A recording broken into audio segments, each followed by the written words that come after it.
खबरों की वही तस्वीर, बिना बदले, बिना डरे, जज्बा सच का लिए, सच दिखाते हैं आपके जरूरत की खबर। ये कल जैसा आप लोग को पता ही है, पौने 2 बजे का एक कॉल आया था कि हर्ष विहार में एक महिला की डेड बॉडी। उस समय तो महिला की नहीं पता लग रहा था, बिकॉज़ महिला को हम ढूँढ रहे थे। वी अज़्यूम्ड कि महिला की डेड बॉडी होगी, क्योंकि 10 तारीख से ये महिला मिसिंग है। दिलशाद गार्डन में रहते हैं। इनकी 2 प्रॉपर्टी हैं यहाँ पे, इस परिवार की, एक नन नगरी में, एक हर्ष विहार में। तो नन नगरी बताते हैं कि 10 तारीख को ये निकली हैं अपना किराया लेने के लिए, और उसके बाद घर लौटी नहीं। तो इनके परिवार वाले चिंतित थे। 13 तारीख को उन्होंने एक मिसिंग एंट्री लिखाई है नन नगरी में। That is the first information police has got कि शी इज मिसिंग। उसके बाद 15 तारीख को जब उनका दूसरा एक प्रॉपर्टी है हर्ष विहार में, वहाँ उनको बताया कि बदबू आ रही है। फिर उन्होंने जब चेक किया तो फिर वो एक बेड बॉक्स जो होता है, दीवान जिसे बोलते हैं, बिस्तर, उसके अंदर प्लास्टिक से लिपटा हुआ कुछ था जो बहुत स्मेल कर रहा था, एंड वी कुड अज्यूम कि it is a dead body. तो उसके बाद एफएसएल टीम वगैरह सारी बुलाई, तो फिर ये आशा देवी जो मिसिंग थी, she is about 60 years old, तो उनकी लाश थी जिसको उसके अंदर डाल दिया गया था। और जो किराया जिनसे ये लेने गई थी, तो वहाँ हमने जब पूछताछ किया तो वहाँ पे एक देवेंद्र अलियास देव है, 30-31 साल का लड़का। वो उसी दिन से गायब था। तो नेचुरली हम लोग की जो सस्पेशन की सुई थी उसी तरफ घूमी, और इससे हमने तफ्तीश करना शुरू किया।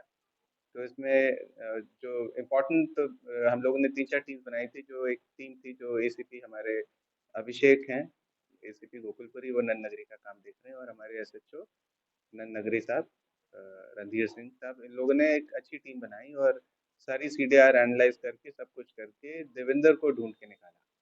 तो देवेंद्र भाग के अलीगढ़ में जाके छुप गया था, तो वहाँ से उसको टीम को लेकर आए। तो अभी मैंने ही बात की देवेंद्र से, टीम ने पहले ही बात कर ली। तो उसने जो खुलासा किया वो थोड़ा सा प्रकाश डालता है इस चीज़ में। वो बताता है कि करीब वो 2015 में दिल्ली आया, अलीगढ़ से, 12वीं तक पढ़ा हुआ है। पिताजी उसके किसान का काम करते हैं, वहाँ कुछ खेती बाड़ी भी थी इनकी।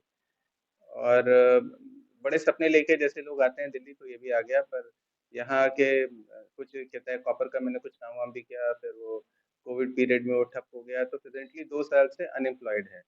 पर ये बताए कैसे कि मैं कुछ काम नहीं करता हूँ, तो इसने झूठ बोलना शुरू किया।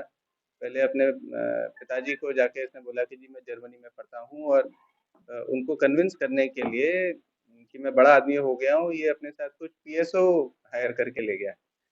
और बताते हैं कि पिताजी इम्प्रेस हो गए, आगे पढ़ रहा हूँ बोल के उन्होंने कुछ 2-3 बीघे ज़मीन भी बेची और इसको पैसा प्रोवाइड किया, जिससे इसका काम चल रहा था। अब 4 साल पहले ये इस मकान में शिफ्ट हुआ है, ए ब्लॉक में, सेकंड फ्लोर पे रहता है। 7-8 हज़ार रुपए किराया देता है। तो बताते हैं कि जो मकान मालकिन है आशा देवी, तो नाउ शी इज़ 60, पर उस समय 55-56 साल की थी। तो इनके साथ इसकी दोस्ती हो गई थी, और मिलना-जुलना था इनका बीच में।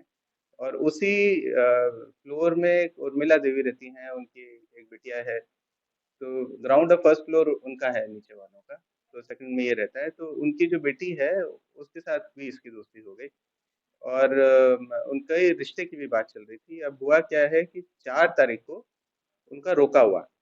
अब रोका होने के बाद आशा देवी को पसंद नहीं आया, तो वो उसको बार-बार इसको मिलने के लिए बोलती रही कि तुम मेरे से मिलो, मेरे से मिलो।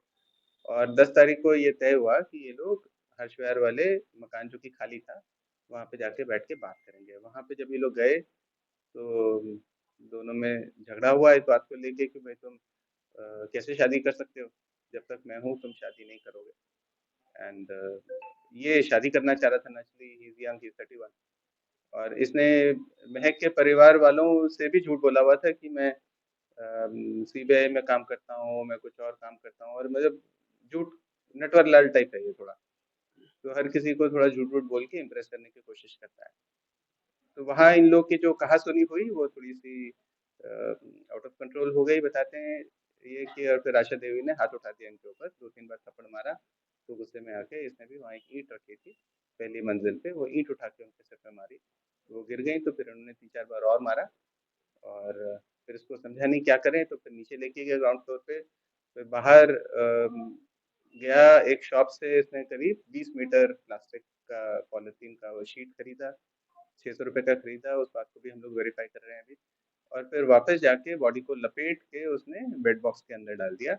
और आशा के पास में करीब 13,000 रुपए थे, और उसकी जो ज्वेलरी जो उसने पहनी हुई थी वो सारी इसने उतार ली, और उसके बाद ये यहाँ से भाग गया। क्या बरामद हुआ इसके पास से? हाँ जी। क्या क्या अभी अभी बरामदगी के लिए हम लोग ये सब इसने अभी इंटरोगेशन में बताया है, तो अभी ये काम हमारा बाकी है। इसको रिमांड पे लेकर आएंगे तो फिर इसके पॉइंटिंग आउट पे रिकवरी होगी। सर, इसने मारने से पहले शारीरिक संबंध बनाए, कुछ इस तरह की बातें भी सामने आई? अभी उस बात की कोई पुष्टि नहीं कर रहा, अभी पूछताछ कर रहे हैं।